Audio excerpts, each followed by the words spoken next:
key concerns for Japan that are just overriding sort of concerns are food security, energy security, and maintaining their position as being a leading country for technology and IP, and also dealing with their ageing population. And I'll touch on that again. But all these four sectors really align well with what Australia's got to offer into food, energy, technology, and servicing an ageing population. Japan's always succeeded through perceiving technology as an asset, and this is what's really driven a lot of these larger companies and really kept them at the forefront. And Japan is on the lookout for any technology that it can snap up at the moment, and this is just at a time when Australian small and medium-sized IT firms are perhaps finding it hard to get credit. And so there's plenty of willing investors from Japan at the moment. And the other thing to note about Japan, and you would have seen this in the papers too, is that its large firms are aggressively investing. Kirin, Mitsui, a number of the firms that you would know are investing overseas in Australia and other places.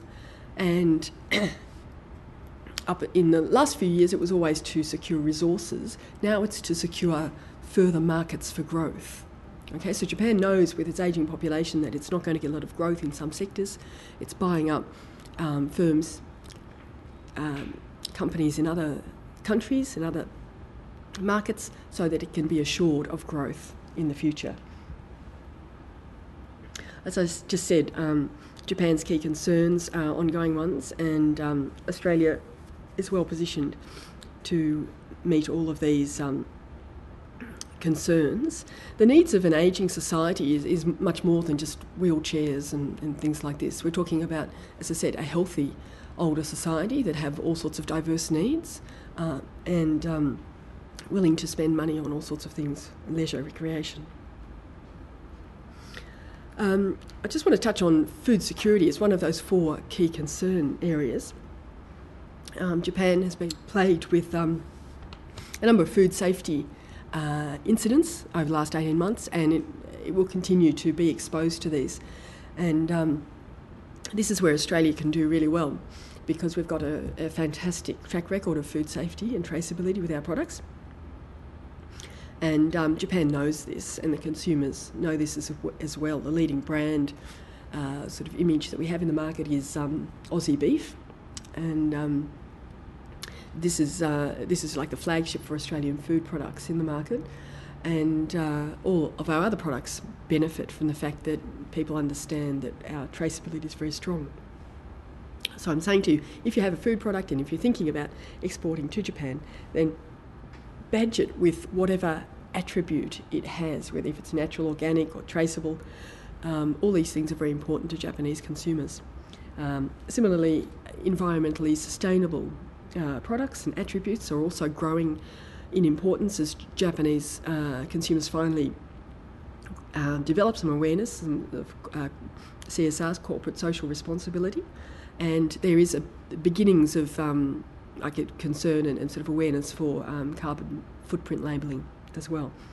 Also, there's many more private brand opportunities in the market than there ever were before. Japan is a market where it's always had very strong domestic brands and consumers are very brand orientated. But finally, manufacturers and retailers are realising that they can obtain some very good products and then relabel them as their own. And so this is beginning to be a very viable thing for Australian product as well. Traceability. This is just an example.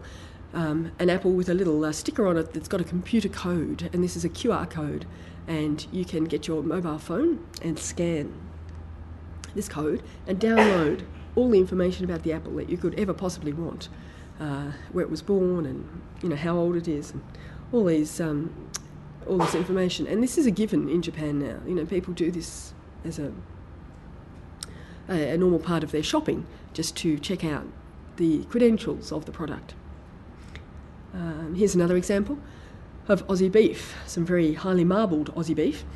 You can see there the QR code along with the Aussie Beef logo. And then also you see the happy faces of the farmers. So these friendly Australians that have produced the beef, who don't have two heads.